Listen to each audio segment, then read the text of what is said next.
इस प्रकार एक बार पुनः देखें, 32 को अपने दो टुकड़ों में लिखेंगे, 30 प्लस 2 संख्या में विभाजित करके उसका वर्ग लगाएंगे।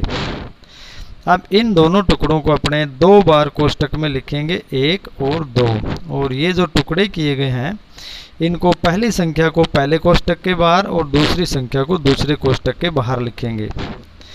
फिर इनको जिस प्रकार संख्या लिखी गई है उसी प्रकार उनका गुणा करेंगे। जैसे 30 को 30 से यहाँ लिखेंगे, 30 को 2 से यहाँ लिखेंगे, प्लस का प्लस आएगा, 2 को 30 से गुणा करेंगे, प्लस का प्लस, और 2 को 2 से गुणा करेंगे। इनका मान गुणा करने के बाद नीचे लिखेंगे, 30 को 30 से गुणा करेंगे 900, प्लस का निशान, 30 को 2 से गुणा करेंगे 60, प्लस का निशान, 30 को 2 से गुणा करेंगे 60, प्लस का निशान, 2 को 2 से गुणा करेंगे 4।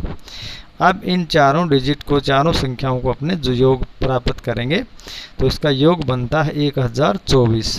तो इस प्रकार हमारा उत्तर प्राप्त हुआ 1024। आप अपना उत्तर ज्ञात करने के लिए 32 को 32 से गुणा करके देख लीजिए। अगर आपका उत्तर इतना आता है तो इस विधि से आपका उत्तर भी सही है। अतः 32 का वर्ग 1024 होगा। दूसरी विधि है जो गुणा करके वर्ग ज्ञात किया जाता है, वो सामान्य और सीधी विधि है। जैसे 32 का प्राप्त करना है तो 32 को 32 से गुणा कर दीजिए, 1024 अपना उत्तर प्राप्त हो जाएगा। तो इस तरीके से आप अपने अभ्यास पुस्तिका में 35, 86, 93, 71 और 46 का गुणा आप अपनी अभ्यास पुस्तिका में करेंगे। धन्यवाद।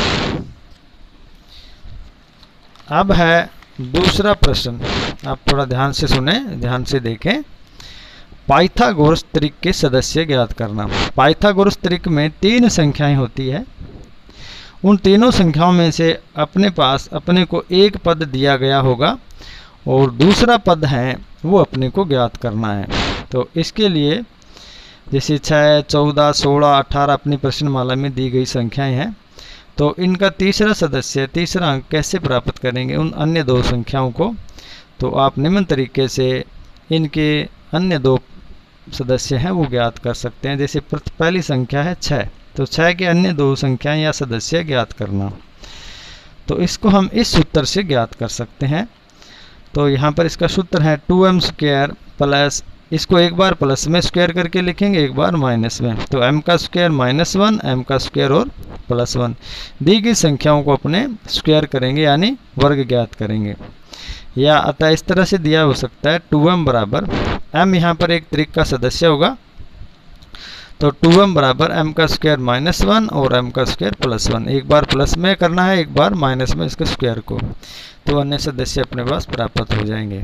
जैसे संख्या पहली है अपने 6 का ज्ञात करना, तो 2m बराबर लिखेंगे 6, m बराबर 6/2, और इसमें इसका भाग देंगे तो अपने पास संख्या 3 प्राप्त होगी। अब 3 को एक बार स्क्वायर करके घटाएंगे, एक बार स्क्वायर करके जोड़ देंगे। जैसे 3 m की जगह अपने 3 लिखेंगे, m एक सदस्य जो दी गई संख्या है उसका मान है, तो एक बार 3 को गुणा करके 1 घटा देंगे, 1 को 3 से गुणा करके जोड़ देंगे। तो 3 3 9 -1, 3 3 9 +1, तो 9 में से 1 घटाएंगे 8 बचेगा और 9 में 1 जोड़ेंगे तो 10। तो अतः त्रिक की जो अन्य सदस्य होंगे, अन्य अंक होंगे वो 6 दी गई संख्या के 6 के अन्य जो सदस्य होंगे वो होंगे 8 और, तो अन्य सदस्य होंगे 8 और 10। इस तरह से अपने अन्य संख्याओं का भी प्राप्त कर सकते हैं। अब आप दूसरा सवाल करना चाहें तो 6 की जगह आप यहाँ पर 14 लिखें, 2m बराबर 14, फिर 14 में 2 का भाग देवें तो आपके पास 7 प्राप्त होगा। फिर 7 को गुणा करके घटा दीजिए, 7 को 7 से गुणा करके एक बार जोड़ दीजिए, आपके अन्य सदस्य प्राप्त हो जाएंगे। इसी तरह से आप अन्य दी गई संख्याओं का भी अपनी अभ्यास पुस्तिका में पहले आप रफ फर्क करके इसको अच्छी तरह से समझिए, फिर आप अपने जो अभ्यास नोट पुस्तिका फेयर हैं उसमें लिखेंगे। धन्यवाद।